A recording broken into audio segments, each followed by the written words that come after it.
上一節我哋同大家報道 ，CDC 聯邦疾控中心嘅更新指引建議年滿19歲嘅成年人接種 B 肝，亦即係乙肝疫苗。咁究竟B 肝同另外兩種肝炎有啲乜嘢嘅分別呢？我哋同史丹福大學外科教授兼亞裔肝臟中心執行總監蘇啟深醫生傾過。蘇醫生可唔可以講下其實有幾多種肝炎呢？主要有邊幾種肝炎？即係肝炎雖然有5種咧，就主要係3種：甲肝啦、乙肝同丙肝。3種肝炎有咩分別啊？咁甲肝咧就主要傳染嘅方法咧係即係飲食啊，即係如果啲食物啊、水啊被污染咗，即係糞便污染咗咧，就可以形成甲肝。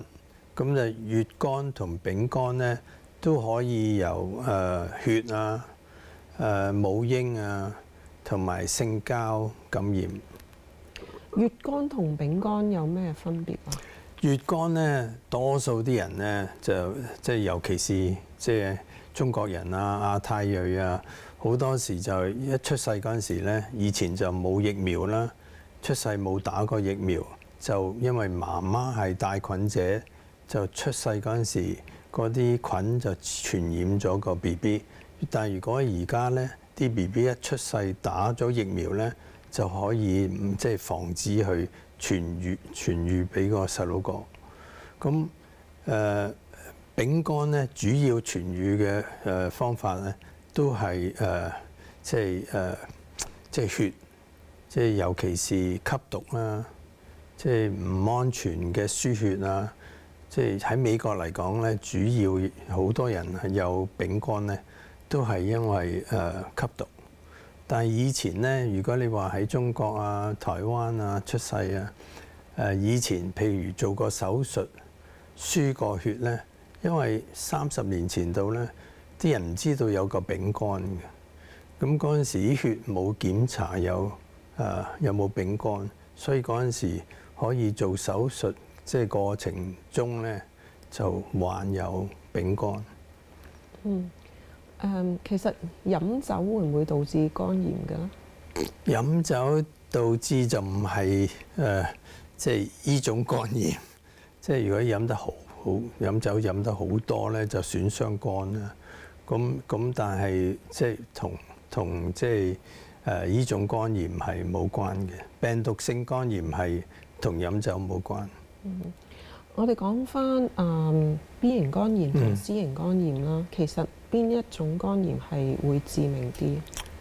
即係嗱，兩種都可以導致肝硬化同肝癌，但係如果你講全世界嚟講咧，有成即係全世界有成即係3億人 300 million 人口有乙肝嘅。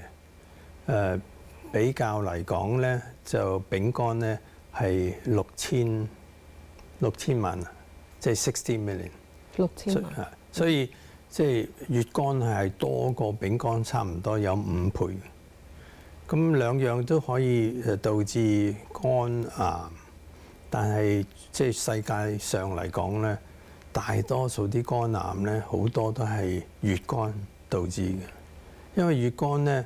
唔同丙肝，丙肝咧啲人一定要即係經過個肝損傷到有肝硬化先變成肝癌。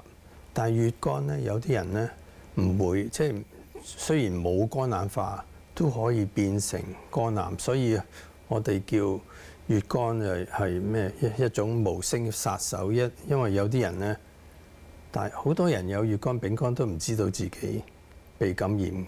所以好即係最緊要咧，一生人之中要做一次檢查。咁其實加州今年就通過咗一條新嘅法例，就係規定所有嘅醫療機構必須為佢哋嘅病人提供一次乙型肝炎同埋丙型肝炎嘅檢測。咁我哋聽日會講下，請大家留意聽日嘅報導。